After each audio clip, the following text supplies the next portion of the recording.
So Alex, in honor of one of the longest feeling movies I've seen in a long time, why don't we do a shorter episode this week? All right. You know, that'll be our excuse for not watching anything. It'll be meta. It'll be real meta. Yeah. Well, so yeah, this week, in honor of It Chapter 2. Bored and Annoyed has their shortest episode. Yeah, we'll see. We're going to try to break the record. That does not include B&A reviews episodes, people. Yeah, there's an asterisk. But yeah, we're going to have a short episode this week. Let us know what you think of these movies as we talk about them, by the way.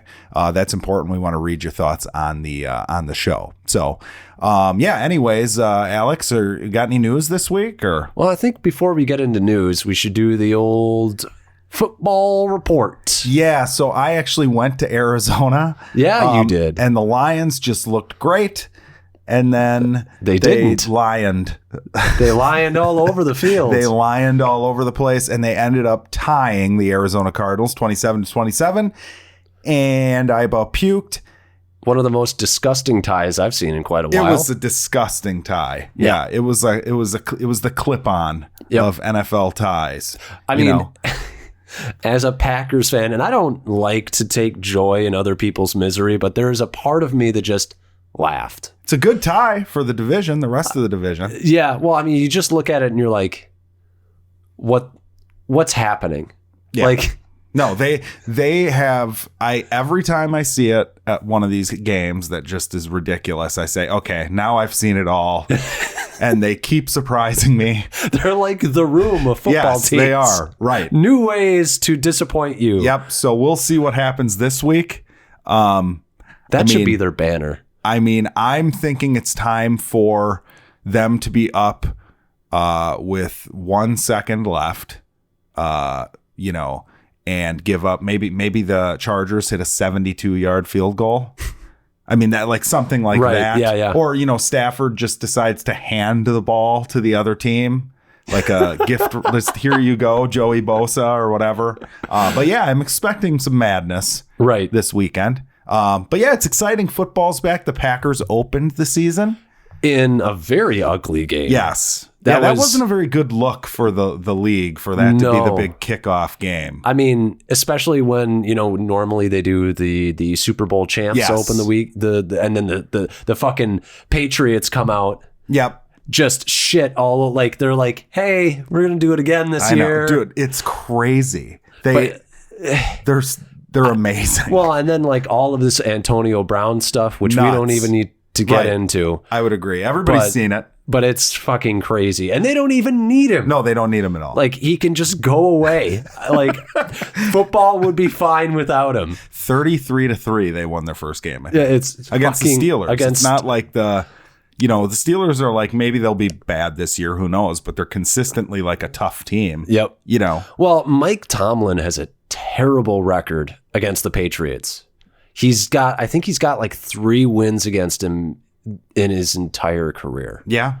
I think he's like 8-3. I think the Lions have beaten the Patriots 1 time since Tom Brady's the quarterback. But we only play him once every 4 years. That was last year. Was it? Okay. No, it was Tom Brady. We beat him last year. There was the year that I think it was Matt Castle was in. And they still were pretty good, but didn't make the playoffs. Yeah. I was pretty impressed with that one. But yeah, the Packers kind of stunk it up. Aaron Rodgers finally admitted, like, hey, I was off on quite a few throws, but their defense, even though the Bears did not look impressive on offense, their defense did look improved from last year. Well, that opens another question. It's like the teams don't look ready. To me. No. Like they took away 2-a-days. None of the players play in the preseason. Like those 2 teams did not look ready to me. No. Well, I mean, it's the thing I feel like we deal with every single football season, which is you can't sacrifice your starters in the preseason and take a chance on them getting injured. But offenses take time and practice to get into rhythm. Yeah. So it feels like, unless you're Tom Brady and the Patriots, this is every like week 2 and week 3. So unless you're Tom Brady and the Patriots or the Lions in the fourth quarter, or the first 3 quarters. The first 3 quarters. Yes. Yeah. That's when the real Lions come out, is the last quarter. Fucking quarter or wide receiver in overtime catching a ball and not running out of bounds. He tries to run. Mm-hmm. Like Danny Amendola, you're not that fast. You're like 65 years old. You think you're going to juke out these two fucking defenders and run for a touchdown? What are you doing? Good old Amendola. Yeah, he's looked good though. I mean, it alters their brain chemistry when they put the Lions uniform on. I know. I mean, he was pretty great on the Patriots. Yeah, he's solid. He was. Yeah. I don't know. I mean, I personally, I'll admit to it as a Packer fan, I am nervous every time we play the Lions because you never know what you're going to get. 5-1 the last 3 years against the Packers. So they've got the Packers number. They do. They do. No Ndamukong Suh, though. That's true. So I'm happy about that. He'll play tonight. He's on. We're recording on Thursday. He, I believe, is a Buccaneer now. Bringing you the most important and the most entertaining news that you will get all day. It's the movie news with a couple of rabble-rousers, Jackson and Home at the Movies. It's Bored and Annoyed with the news. But yeah, we can do news now. We are a movie podcast. What do we have? So let's see here. We got a shit ton of Joker news. Okay. So Joker receives the Golden Lion Award. All right. Which is, I guess, basically every time a major Hollywood picture has won that at TIFF, they've gone on to be Oscar contenders. Really? Yeah. I mean, sometimes it'll go to like some movie from, China or whatever, and that doesn't do as well, But yeah, when it's a Hollywood produced movie, usually it gets nominated for Oscars. Yeah, I wonder if this is going to buck that trend, though. We'll see. Find out. Well, I mean, it's trending really well as far as box office tracking. They're saying right around 100 million opening weekend. Okay. So that could be huge. Yes. Especially for an R-rated movie. But then the last piece of news for this is that, and this is just as of today, the Rotten Tomato score has gone down to 78% after all of these rave reviews. But now there are a lot of people kind of coming out. We're just going to call this Pet Cemetery Syndrome. Right. It's the same shit. I mean, I don't know what to expect with this movie, but I'll tell you what I would like. Maybe people should just make up their mind before they see it. Yeah. Just make up your mind before you see it, and we can all just... Well, everybody's decided it's going to be the greatest movie ever. Or the worst adaptation ever. Yeah, well... I'm seeing that on comment boards a lot now, too. I'm ignoring those people because I know nerds. They're it's not... I have no problem with the comic book nerds, whatever.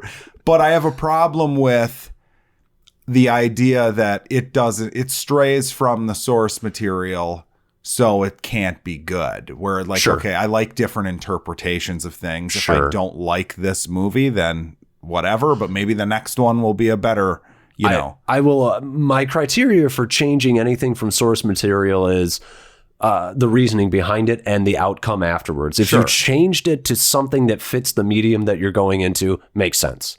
If you're changing something to make it better in some way, that makes sense to me. But if you change it and it ends up being a word, like you fundamentally misunderstood an aspect of the character or the story and you ruined it, then you've made a bad change. Well, yeah. So the Joker though too, it's like, God, I've got to, I'm no comic book nerd, but I've got to imagine there have been all sorts of different Jokers. I mean, just in the movies alone, like Jack Nicholson and fucking Heath Ledger are completely different characters than Jared Leto.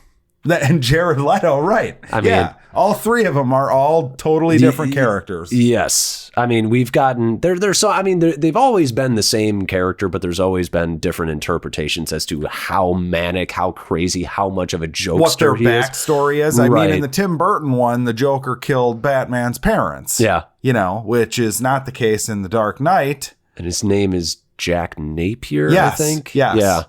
And then in The Dark Knight, he's this force of nature with nobody knows his name. It doesn't matter. Right. Yep. Exactly. And then Jared Leto is just the worst thing ever. I think he was great. He's just the worst. He's just such a good actor. Yeah. I love Get him. excited for Morbius. Sony knows what they're doing. Everybody loves him. Women love him. Oh, yeah. Maybe that's it. I don't think I've seen him do anything impressive in quite a while. I mean, Blade Runner good. 2049. He was pretty good in the AIDS Matthew McConaughey one. Yes. But I don't think he was great. I think he got the I'm putting on a wig and makeup and getting really skinny bonus points that kind of elevated him into that. You know what I'm saying? Like the Academy just goes they fucking love that nuts. shit. Yeah. You changed your body? Oh, you really sacrificed it for this role. Yes. Which I look at it and I'm like, I feel like that's a terrible standard we're setting as far as like the Academy goes. Cause like, okay, I don't know how much your body can bounce back. You know, there's like something to be said about like you gained a ton of weight, like Christian Bale for Vice. What did that like do to his chin? Because that's where it's like you can notice age, you can notice like the double chin. Well, you know that's what I mean? crazy too, because you say Vice, and I was thinking The Machinist. The Machinist, well, the opposite direction with the same guy. Yeah, yeah. It's in. I mean, who knows? But maybe that's just his thing, though. I mean, he got like I guess too big for Batman. They wanted him to slim down, I guess, a little bit after he's like he knows how to put on the weight. Yep, or take it off, whatever. But yeah, pay me like $15 million for a role. I'll get in whatever shape they want me to get into. Absolutely, real fast. There you go, Hollywood. Free offer. You can get half of Bored and Annoyed for 15. A cool 15 mil. Steal. But Sony, they do know what they're doing. They do, in fact, know what they're doing, and they don't believe that they need Marvel. Yeah, Sony this is happening, right? A Sony executive said that, yeah, we're fine. We've learned all we need to learn, and I'm paraphrasing. And, but it's a long life. Maybe there will be a reconciliation someday. But we're getting Venom Spider-Man. I mean, rumored. I mean, it has to, right? It's 100% happening. It's not even debatable. Are you going to see it? Oh, no. Are you going to see Venom 2? No, I'm out. You're done. No, I don't even feel like bad. Like, I'm not even mad about it anymore. Well, what are we going to do? Do I have to have like a guest reviewer? Yeah, sure. Hey, we can bring on a guest reviewer. Okay. Yeah, I mean, we can get Spoiler Steve. He can come on for those episodes. He can tell me everything that I missed. I'll just sit in the corner and I'll say fucking shit the whole time. What if everyone comes out? It's 95%. I don't care. I mean, that won't happen. But point is that I'm not giving them my money. Okay. The movie could be great. At this point, I'm just boycotting Sony. So you're 100% in Disney's corner on this fight. This isn't a Disney issue at all. What I'm saying is that I don't think that Disney. Okay. Here's. Or you just can't give up the Disney because the Disney is like, you gotta it's the crack. It's the crack. Exactly. I can't drop it. I mean, that's part of it, but also like Disney just has and Marvel just has a way better track record. Okay, so hold on. I'm going to keep peppering you with questions on this. So what about Sony movies that aren't Marvel Sony? I mean, they put out like fucking Pixels. They put out. What about like Jumanji 2? Oh, I'll see that. Okay. Yeah. I mean, I will see a Sony-produced movie that looks good. What about Men in Black International? I mean, I did skip that, even though I like Tessa Thompson and Chris Hemsworth, which was the only reason that they cast those two together was because they wanted people like me to say I loved Ragnarok. But I'm not an idiot. I know when Sony's going to Sony. Okay. As much as I wanted to like that movie, even though I haven't seen it. So you've got a carve out for good-looking Sony movies, yes, which they happen.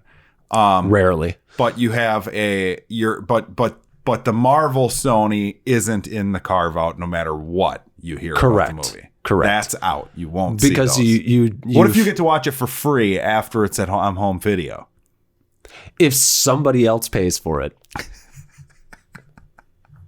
I don't want to. What if it's on a Netflix? Hold on. Nope. It's on a monthly subscription that you already have. You're not paying. This is a really tough one because I don't even. Okay, I'll wait like 2 weeks and then I'll see it because I don't even want to contribute to the whole like something blows up on Netflix. Wow, I'm not giving them goddamn shit. I'm done. I'm out. Sorry, Tom. I love you. I love both the Toms. Well, speaking of stands. Oh, we taking a stand. We got news of That fucking segue. Oh, We got man, you guys news of, got to appreciate that. We got news of casting of Randall Flag, the other Skarsgård. Yep. What's his name? The True Blood Skarsgård. Alexander Skarsgård is playing Randall Flag, who is the villain in The Stand, and he is probably the coolest of the Stephen King villains. He is also the Man in Black in The Dark Tower. Oh, he's fucking great. But now Amazon has The Dark Tower and CBS All Access has The Stand. So I don't think that this is, Wait, Amazon has The Dark Tower? Is doing the Dark Tower series. Oh, shit, that's right. I forgot about that. So, yeah, they're doing the Dark Tower series. See, this is... I look at this and I'm like, I look at you and I say, oh... Poor Jackson, because you're like a Marvel fan back in the day when everything was split up between multiple studios. That's true, but it would have been, it would be great if, it's a double-edged sword though, because sometimes I wish I could see a Marvel movie, and I'm really excited for the Doctor Strange sequel because I'm hoping that this is going to kind of be an example of that isn't quite in the tone of Marvel movies, that doesn't have all this other connected shit. Sure. And that's like gone now. Yeah. Pretty much, unless you go see the Sony Marvel movies, but they're starting their own messy pile of shit. Yeah. So make no mistake, it will be messy. But would it be cool if all of the Stephen King shit would was be like the amazing. Shared, it would be incredible. It would be amazing. I keep on thinking about the idea of like Pennywise meeting the Man in Black. Right. And the thing is like, because Stephen King books are not structured in the same way that comics are, in that there aren't as many or anywhere near as many crossovers. Right. So you might need to take some liberties to take full advantage of that and take it in new directions. But yeah, I always think it would be a great idea. Yeah, but it won't happen. No, it's not happening. Maybe in like, you know what though? Never said the Marvel Universe would happen. I just never want to see a de-aged Kathy Bates. Like,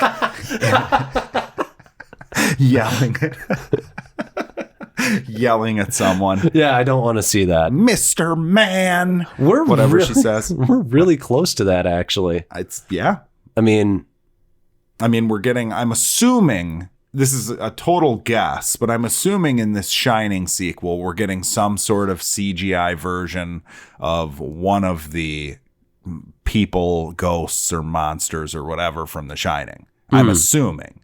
We're getting a de-aged something. Probably. Hopefully it's not Jack Nicholson, because that'll be disgusting, but... I did like... Well, I'll save that for our review this week. Okay. Got 3 pieces of news left. A Tomb Raider sequel is happening. How? Thank you.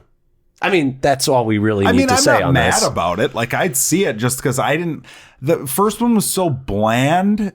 There were lots of missed opportunities with that movie. I don't think that she's bad. Like, I don't think that character is inherently bad. No, Alicia Vikander was good. The writing was bad. Some of the boring. Action was bad. Like the missing every shot when the bad guys are trying. Yeah, it was a kind of a made mess, stormtroopers look like fucking aces. And you somehow had Walton Goggins be boring and lame and not menacing and not funny and nothing. He was. Anyone could have played him. Same could be said about Ant-Man and Wasp. But I'll get off the Marvel topic. Let's see. Iko Uwas is signed on to the Snake Eyes movie, the G.I. Joe spinoff, as I think sword master or something, staff master. I don't know.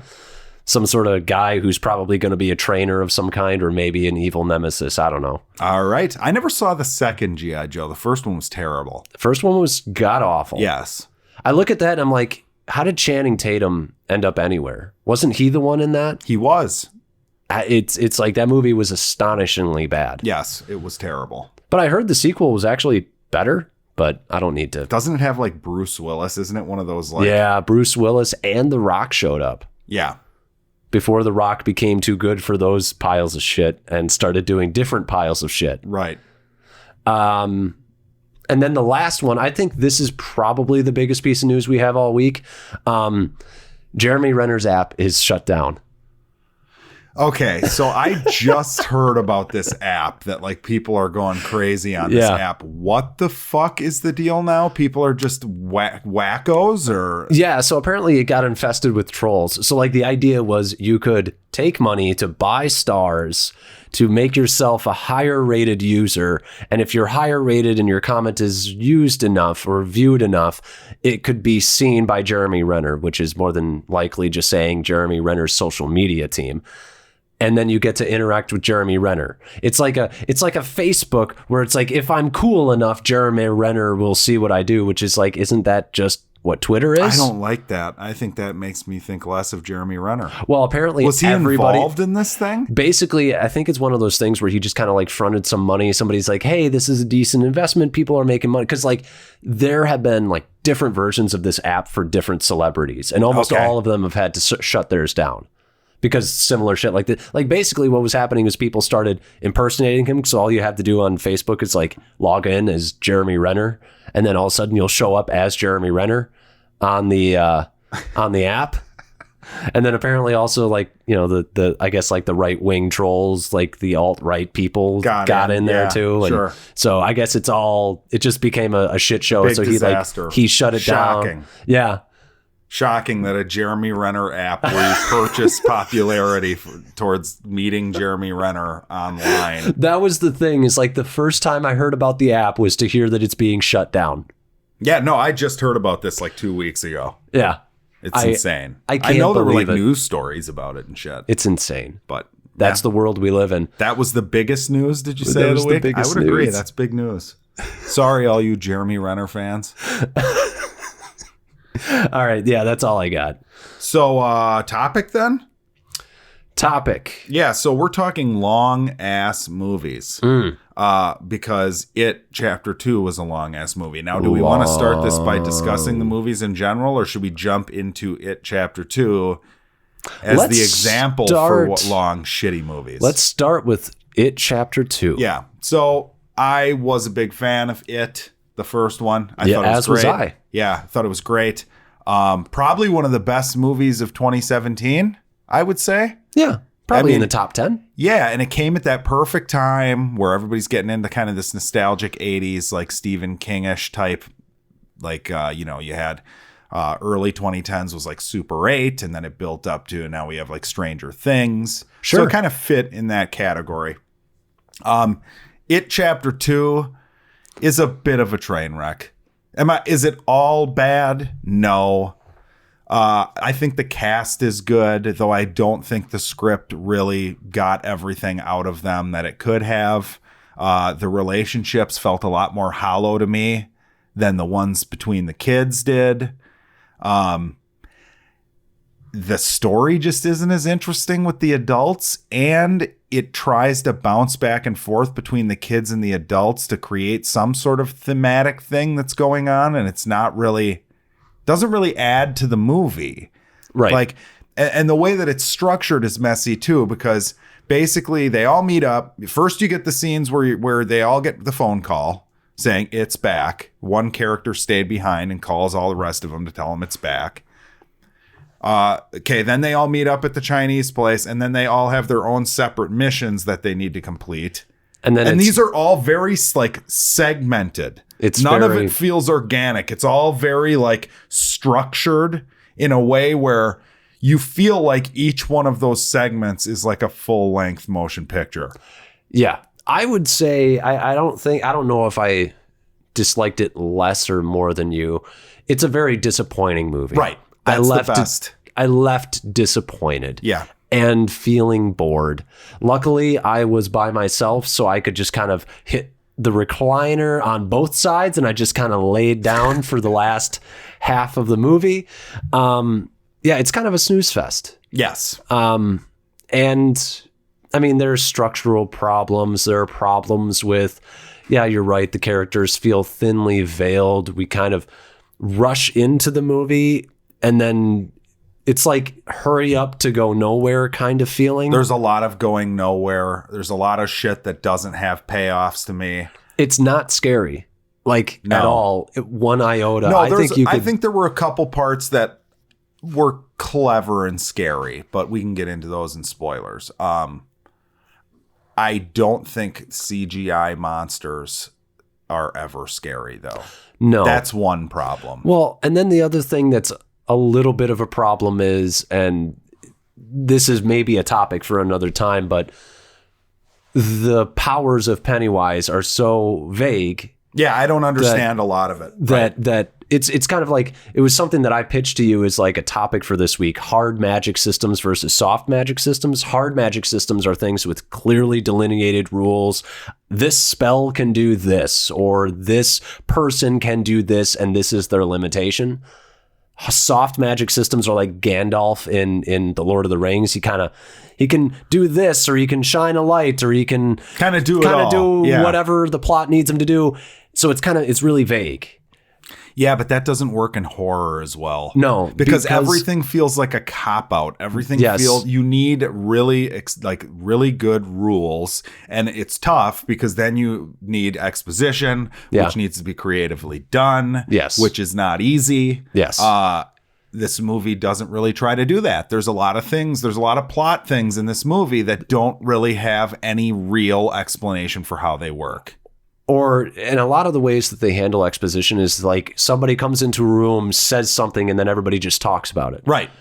There's way too much of that going on. It reminded me of like I was watching like a Netflix Marvel show. Okay. Yep. Totally. Like, don't do that. Yeah. So I would give this a, I don't mean to be harsh, but I'm giving it a C-. That's exactly where I'm at, is like, it's not good enough to be considered like completely passable. There are too many mistakes made. Right. And that's not, and we'll get into spoilers here shortly, but before that, I would say it fits a lot of the shit from the books in it. It has a lot of little nuggets in there from the source material, but it's not given the proper context. Yep. So you just did it just to do it.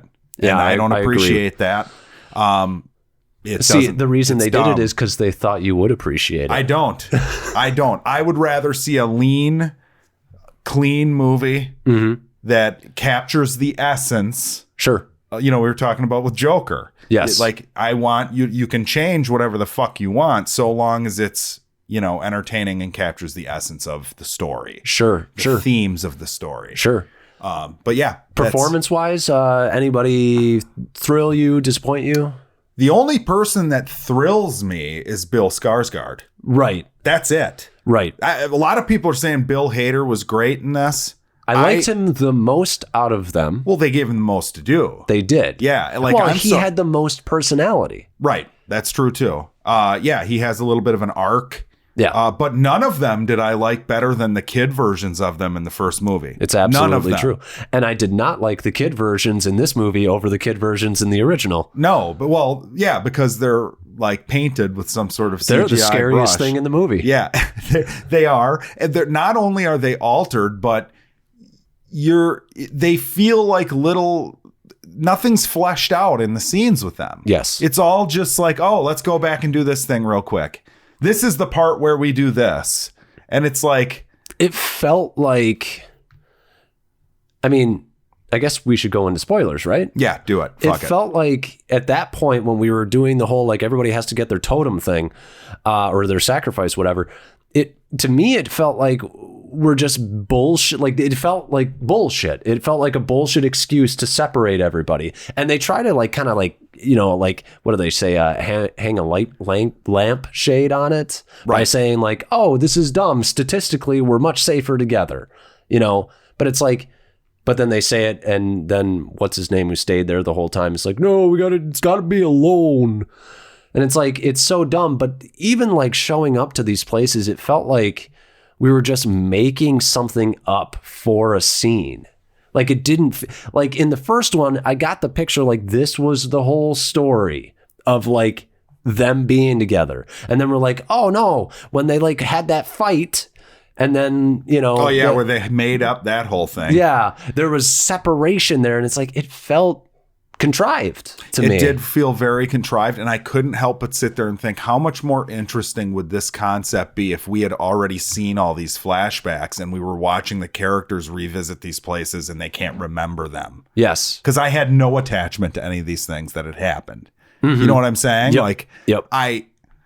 Yeah. Well, and it's structured in such a way that you're like, okay, well, I don't feel any tension here because I know that all of these kids live through this. I know exactly what the filmmakers are doing. This is the 40-minute segment where we do this with each character. Yeah. So how many characters, which ones haven't we seen yet? Okay, so we've got an Eddie one coming. Yep. And we have a Bill one coming. Yep. Or whatever. I literally 3 in. I was like, shit, how many? Oh, Yeah, that's exactly. 3. Okay, how many do we have left? Oh, That's fuck. stupid. Yeah.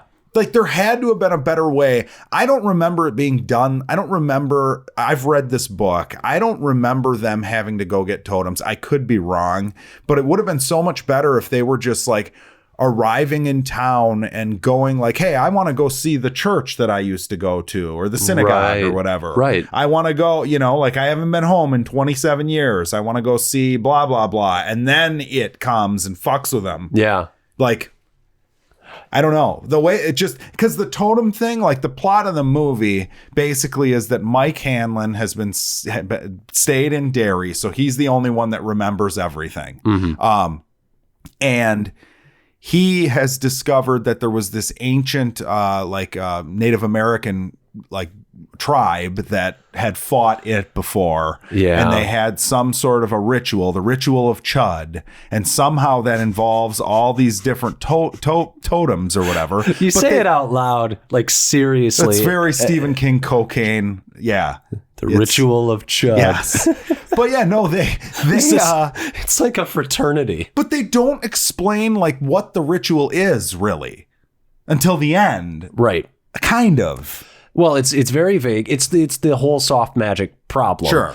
It's so vague. It's like, and then oh, you kept something from us. What's his name? Jason? Mike? The one who stayed there? Mike. Yeah, everybody's mad at Mike. Yeah. Because you cut off part of like the thing so nobody could see. Scratch off the fact that Pennywise ate all the Indians or whatever. Yeah, and I'm sitting here and I'm like, see, this kind of reveal, it like doesn't work because there were no rules established. So this isn't like really much of a twist. Right.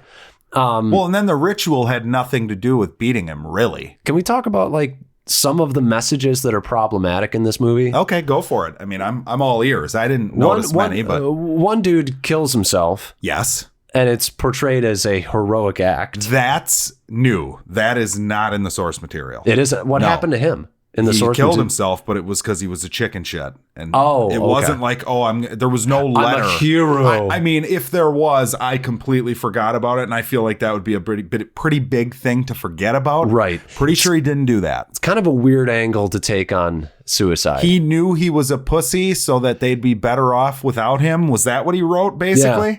Basically. Wasn't it? Yeah, basically. How much more interesting is it that he was just a coward and he killed himself?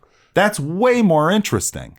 Yeah. If that's it, in my opinion. And then people have to deal with it, and it doesn't become this like noble thing that some guy did. Exactly. Because if people are suicidal, I think the last thing you want to show them is a movie where suicide is portrayed as like a heroic act. 13 Reasons Why. Yeah. Isn't that why that caught all that shit? Yeah, I think so. And then the other thing that I was thinking is problematic is, and I don't know exactly how this happens in the book, so we got two aspects here. Okay. They beat Pennywise by bullying him. One, which is, I think, exactly the way they beat him in the first one. Yes. And I get the idea is like, we're getting over your fears or whatever, but it still is literally a bunch of people yelling and calling another person names. Yeah, but he's a bully. So fuck it. Bully the bully. Bully the bully. Yeah, for it. Fuck him. He's murdering children, Alex. That whole Jesus turn the other cheek thing. No, I'm not, because he's a fucking evil alien monster. You're not wrong. You're not wrong.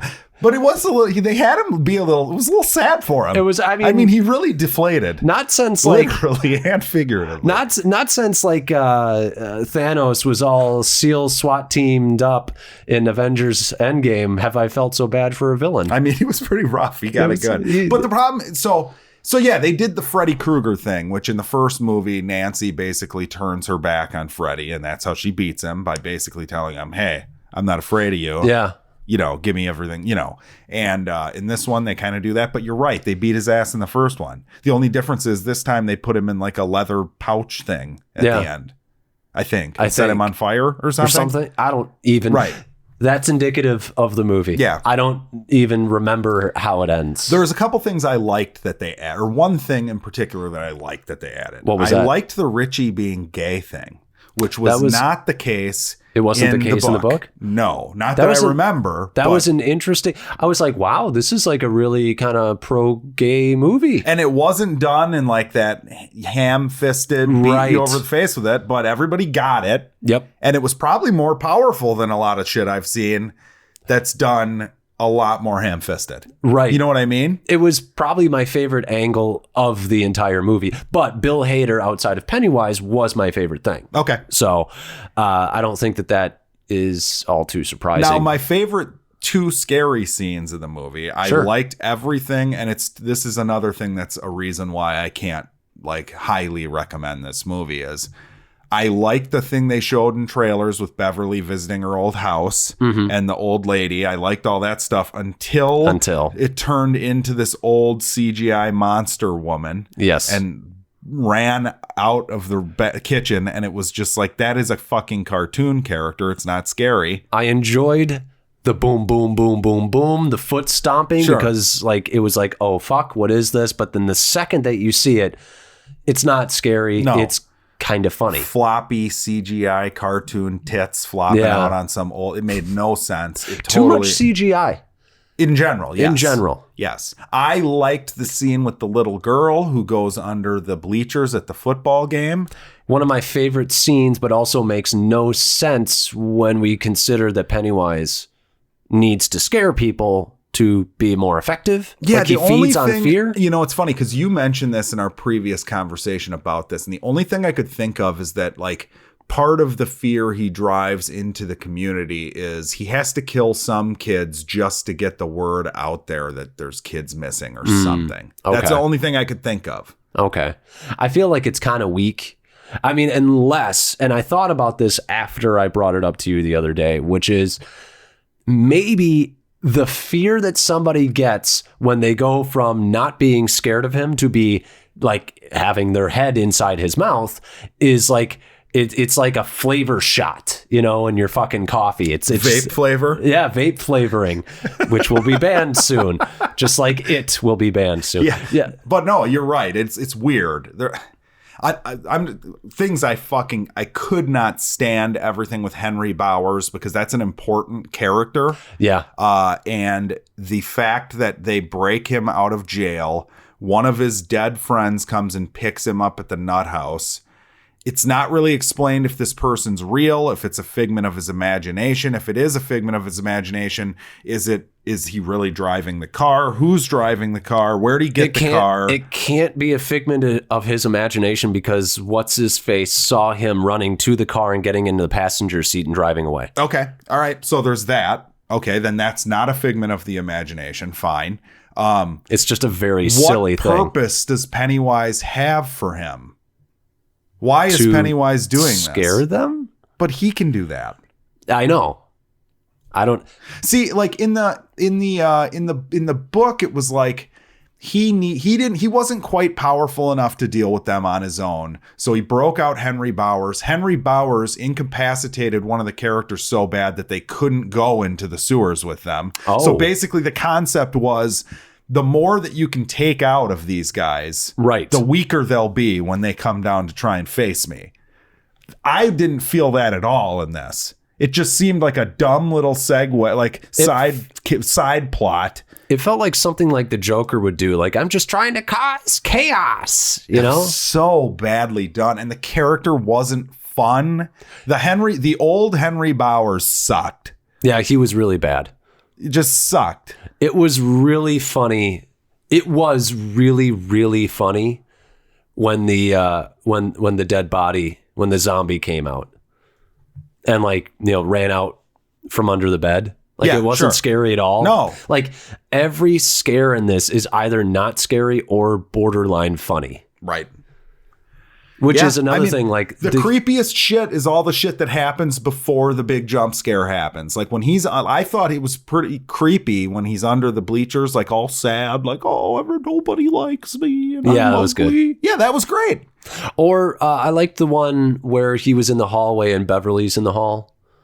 And he's like, where are you going? Yeah. You know? Yes. When he's painting his face. Yes. Oh, That was yeah, my that favorite. was great. And- that was great. But that's the thing is like he's the best thing about the movie and he's used so sparingly, which is like it's like that double-edged sword of like you want him more in the movie, but would more of him devalue what we got? Well, no, he's the only interesting part of the movie. The reason we want more of him in the movie is because they didn't do enough with the awesome cast That's and true. the characters that they had to make you give a fuck about any of the scenes that they were in. That's true. I mean, it was just a problem. Like, they didn't really go deeply into any of these people's real relationships. Yeah. They had a little brief segment at the beginning, this section of the movie, where they show you where they're coming from. Yeah. But they don't, like, go into that at all. There should be more shit about Beverly dating, like, a abusive... Yeah. You know what I mean? Like, being married to an abusive husband. It was a one scene thing that even though you know that there are relationships like that, Sure. when you portray it in one scene, it comes off almost fake, almost cartoonish. Well, you did so little with that concept that she ended up marrying her father, so to speak, that Right. there are going to be people that see this that don't even think about that. Yes. Honestly. I hadn't seen the original since I saw it in theaters, Okay. and I had forgotten about it until that scene later on in the movie with her father. Right. No. So, that's fucked. yeah. I mean, you've got the scene, like the whole Eddie Kasprak being what do you call it when you think you're sick all the time? Hypochondriac. Yeah.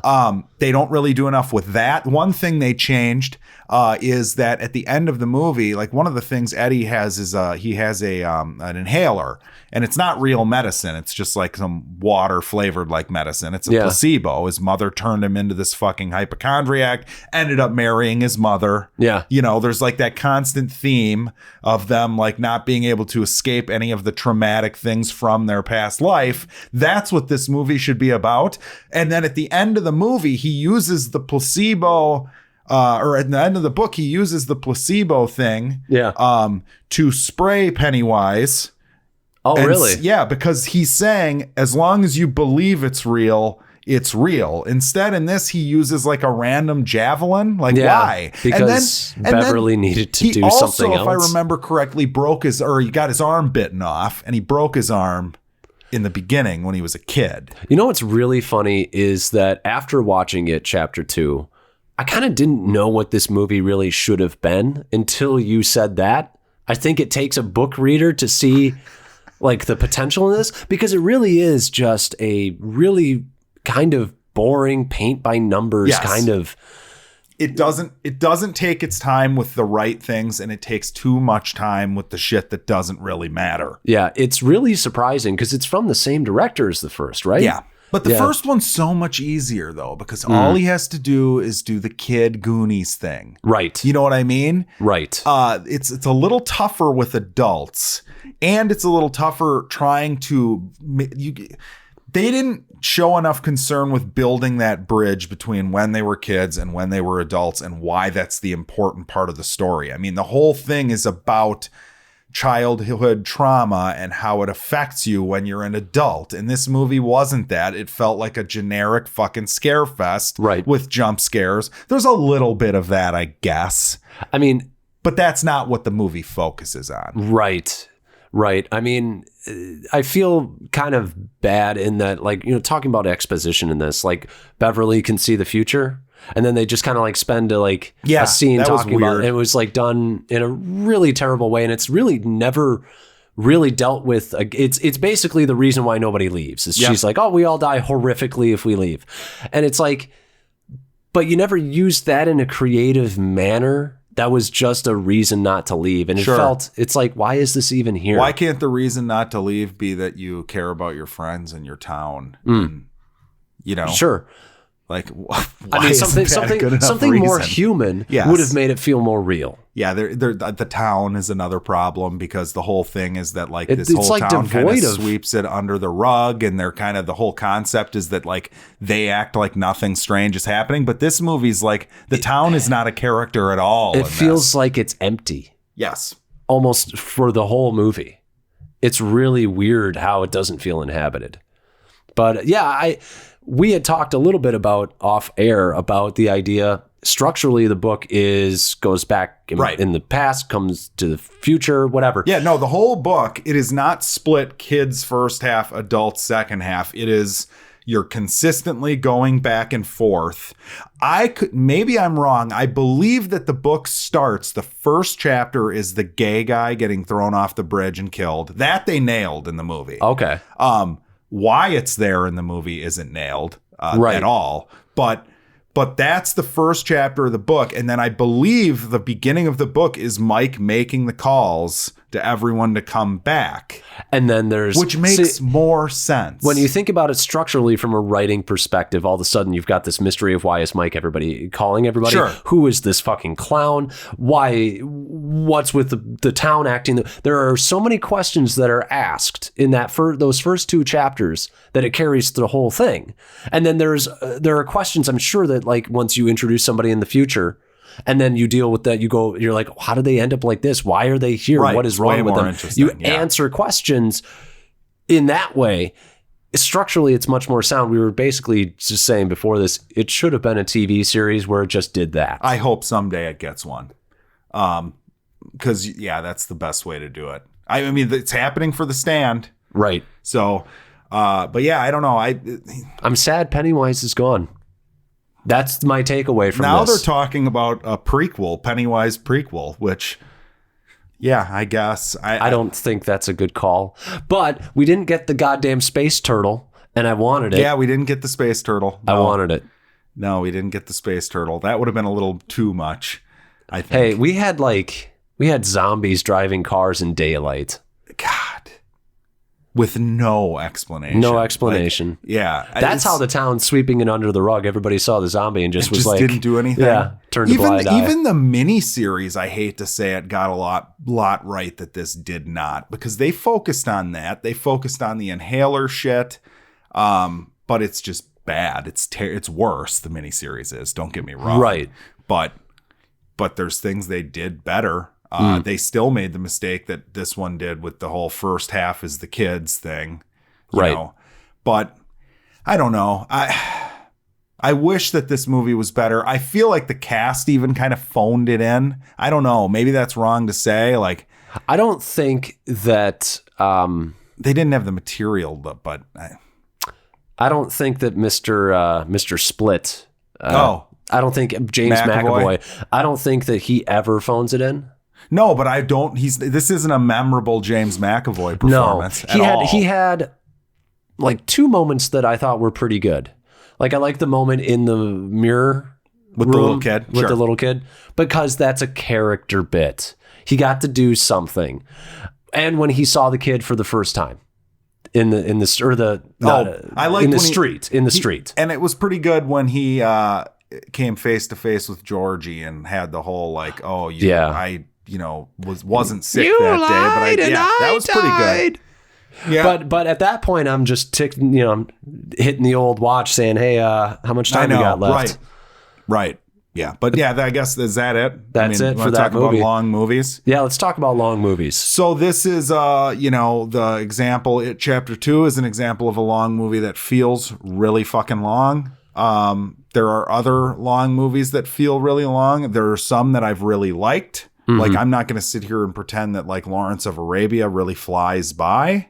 No, but it has an intriguing character. It has great music. It has beautiful cinematography, and it's got a structure in a way that you you enjoy the time, even though it's slow moving. While there's other movies that are long and don't feel long. Like I just watched, we talked about the Hateful Eight last week. And honest to God, man, like that flew by. I really do like that movie. It does fly by. I feel like speaking of this year, Endgame really flew by. And I know you don't fully agree with me, but Once Upon a Time in Hollywood really, for me, flew by. Certainly didn't feel as long as this. And they're both 3-hour movies. Right.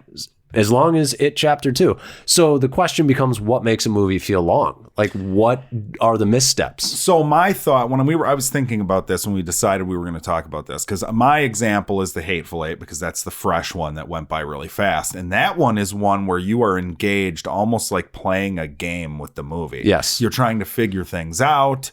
You're hanging on to every word because there might be some sort of like a clue as to who the fucking villain is or whatever, who's the one. So engaging your audience, I feel like, is really important. Yeah. As far as like making them feel like they have like a puzzle to solve, I think. There's also movies that just have great fucking performances that are long, that are great. But even then, like I think about like Hereditary is a long movie. Sure. And I didn't necessarily think it was that long because you have Toni Collette's character in the movie. It didn't feel long as it was. Because you're enjoying her performance. But the thing is, I think it's not just that it's an enjoyable performance. You have to kind of almost break it down scene by scene. Sure. Each scene, you're learning new things about the character. So even it's not just I enjoy the character, so I'm spending time with them. They're interacting with the plot in a way and that you're learning about them. Yeah. It's kind of the same thing about like you're talking about, like make them feel like they have a puzzle to solve. It's almost like the character is kind of like the puzzle. And they lead you down hallways that you didn't see coming. Hereditary is certainly a let's piece this together as we go and figure out what's going on type movie. Yeah, that's true. I mean, I'm trying to there's movies. It's long movies are weird because there are some that feel long that I really like. Like I think Schindler's List feels pretty fucking long. Saving Private Ryan feels long. Yeah. The Godfather Part 2 feels long. I would say both of the... Actually, I would say The Return of the King feels long. Okay. I think the thing that... God, those in general, though, don't feel as long as they are either. I think in general they don't. No. Upon the rewatches, I found the third one harder to get. And I also own the extended cut, so I've got an extra 20 minutes. Right. And in the first one, you have like an extra hour, I feel like. I love the first one extended cut but I just love that first movie. But anyways, I think part of it is also, I was thinking about why do the Lord of the Rings sequels kind of feel longer? And I think it's because it's also based on structure, in that in the first one you started out in the Shire with the bright and the happy and the fun. And this is a little bit more close to what we deal with on a daily basis. I mean, it's not, we don't live in the Shire, but people's lives are not as dour. It's not a utopia. But they're not, So I think part of it is like the journey of like going from home to despair to maybe a hopefulness at the end of Fellowship. That helps that movie structurally because the emotional arc is kind of like one that you like to go on. Whereas in the latter half, you end up in despair, little bit of hope at the end of what's the Two Towers? Two Towers, yeah. Little bit of hope with those were the stories that really stuck with you. My favorite part. Always makes me tear up. Love it. Always get made fun of for it. I do love it. It's a great monologue. Yes. It's maybe the happiest moment in the whole movie. It's still bittersweet, but it's not. Frodo wouldn't have gotten very far without Sam. Sam's the best. I want to hear more about Samwise the Brave. Anyways. You just made me laugh. I coughed. Or made me cough. That's all that vaping. It's the flavors. But I do think that the emotional journey that the audience goes on will dictate how long a movie feels. If you keep people in despair for too long, people have a hard time with that, I think. Well, and like Another thing I was thinking, because this is, I mean, like I said, I'm just going to keep going back to these two examples. Sure. It Chapter 2 is structured in such a way where as soon as one like section, I'm calling it sections of the movie, starts, you know exactly what's happening. Yep. And you're just like, get it over with. And it makes it feel longer. Like, I don't even need to see these scenes. Okay, you're going to go, each character is going to go back to a place where they were scared before to get a totem. And every time they're going to run, so you're going to see the memory of when they were a kid, and then you're going to see them encounter it. Yes. Rinse and repeat 6 times. Yes. That felt long. That's another one of those ones where we think about audience engagement, also audience expectation. We as a film-going society are way more educated than we were in the 60s, 70s, and 80s. People expect more out of movies now. Right. You can't do that. That's a 30, 40-minute section of your movie that you know exactly how it goes. Right. And also, sorry, but that's the exact ending too. Like, there was something, I was watching somebody talk about Endgame, and they were talking about the reason that you feel like people could die at the end is because people have gone through their arcs at that point. That's true. Yeah. And when people have gone through their arcs, all of a sudden you realize as a viewer, people are smart enough to realize like, oh, they've gotten over X, they've gotten over Y. Where do they have to go except to retire or die? And if that's where you have all of your characters in it, you would have actually had tension. Like the second that what's his name like throws the spear and he's like, I did it. And he turns around, you know it's over. You know he's done because that was the end of his arc. Right. So he's done. Yeah. No, you're not wrong. So, you just brought up Marvel. That Marvel's smart because Endgame is 3 hours, but your average Marvel movie is like 2 hours and 12, 2 hours 15, like Star Wars length. Sure. Right? Yeah. They know what they're doing. The event movie can be 3 hours. Yes. People are on the edge of their seats. They know crazy shit is going to go down. This can be 3 hours. And we have enough shit here. We have enough meat. We have enough characters to make it interesting the whole time. That's such a great point. I didn't even think about it. It's like it's the most basic answer to this question, which is your movie's just too damn long. That's why it feels long. Right. There's a reason that most movies are in between 2 or hour and 45 and 2 hours and 15 minutes, because that's an optimal length for like a 3-act structure. There's a lot of great 90-minute movies. There's a lot of great 85-minute like animated movies that get everything done. They get more done than a bloated fucking clown movie in 85 minutes. I think maybe the biggest answer like to anybody who's writing a movie is like, know your story, like be critical of your story and realize like, hey, I might like really love this little scene, but is it moving the plot forward? Is it asking something of the audience? Are you learning something? Am I engaged? Or is it just something that you wrote because you love the idea? Are you engaged because you made it and it's cool on its own? Yeah. A lot of the shit in it Chapter 2 might have been pretty neat as like a little short film, like a little short trailer piece, like one of those like little, the Beverly one. Yes. Yeah, there's nothing wrong with that scene in and of itself. The one scene that there was definitely something wrong with was Eddie being puked on while that fucking song played over it. That was really terrible. I don't know what they were doing. I couldn't figure it out. I was laughing, but I didn't know if like I was laughing. Yeah. I don't understand why there was so much humor in a horror movie. Like I've always felt like this. I feel like the worst Marvel movies do this, and just bad movies in general do this, which is if we can't keep you entertained, we'll just try and make you laugh. Is that what Galaxy Guardians 2 did? I feel like there are parts of it that do that. I think Thor 2 is the biggest example of like, oh, here's Kat Dennings for some fucking jokes. God. It's fucking atrocious. But yeah, I feel like that's what it was. It did, right. And yeah, that made it feel longer too. All made it feel longer. So, I mean, not to like belabor the point, but we have been going for 57 something minutes. We better cut this off soon. I do have one bit of news, by the way. I don't know if you're going to watch this weekend. What? I don't know if you've heard about this. I haven't. forget the name of it. Jurassic World 2 sequel short on I FX. heard about this. Yeah, I heard about this. So I will be recording this. I will be watching this. That's wonderful our main thing. review for next week. Fucking hell. I think it's this weekend. Oh my God.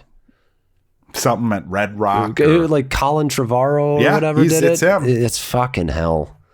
Yeah, Get this man away from Jurassic Park. He was going to do the third Star Wars movie. I know, until they took him off. Thank fucking God. But shit we watched. What do you have? Because I have literally nothing. I have Men in Black International, and it is everything that you feared it would be. Really? It's so...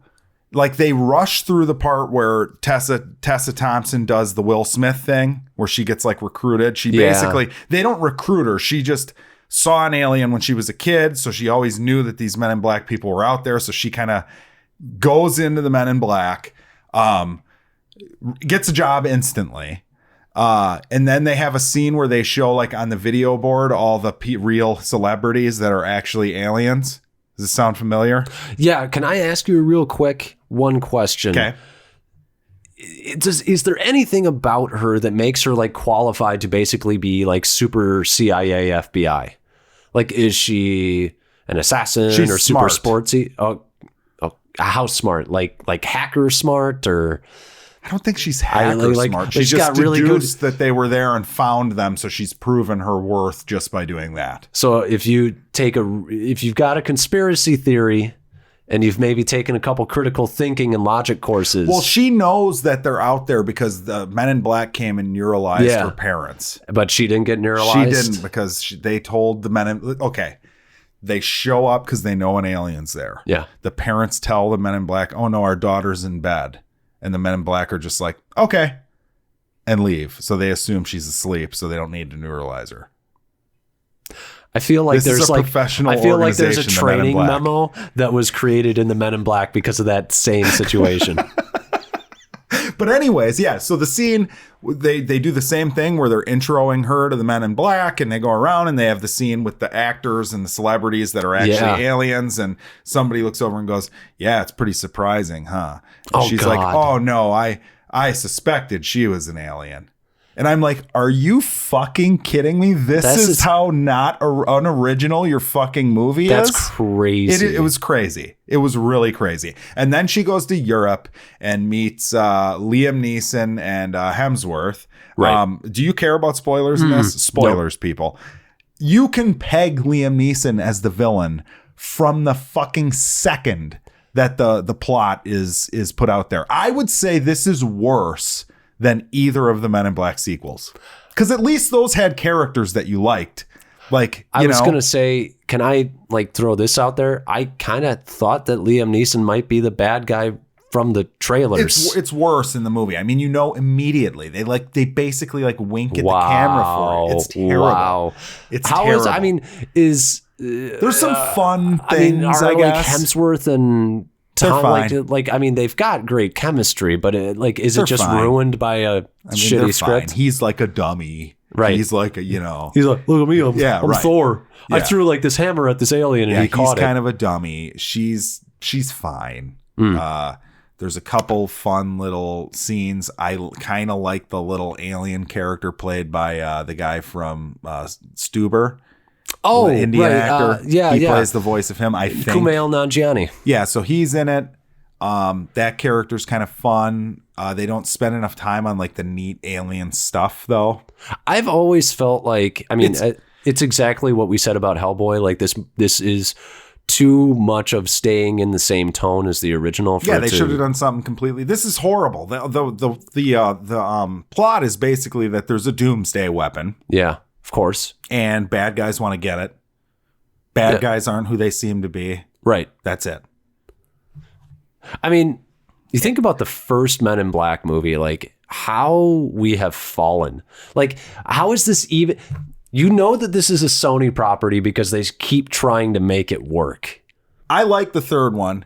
It's not great, but it has fun stuff in it. I like the young Tommy Lee Jones played by Josh Brolin. There's kind of an emotional thing going on. Yeah. It's passable. It's not great. It's not. No, it's really not. The second one is from what I remember, pretty bad. Terrible. Yeah. The first one is actually just a really fun time, though. Yes.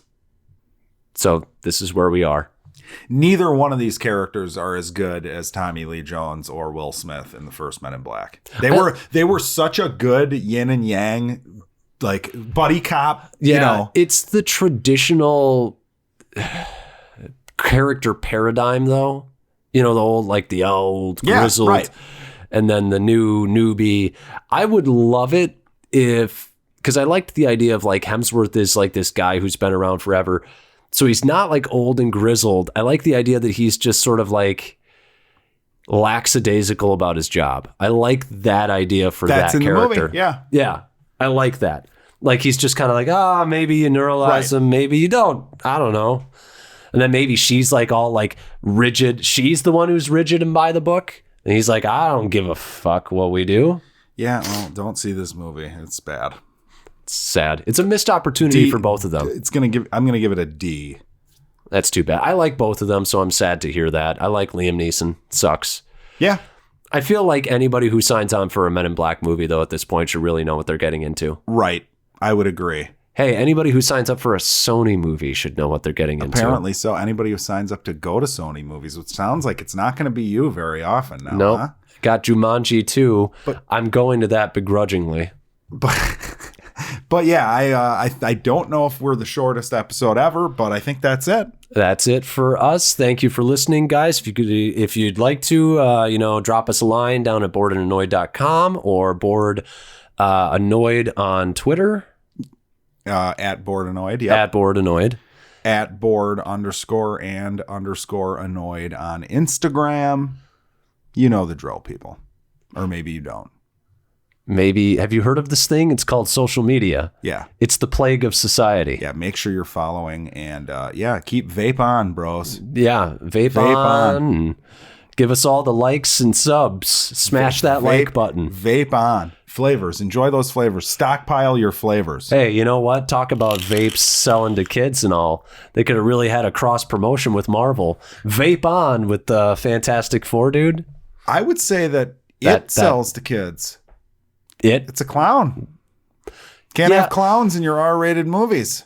It's targeted marketing. Where are we going to draw the line, people? But also selling vaping to kids is also a terrible thing. It's true. It's a real downer to end it on.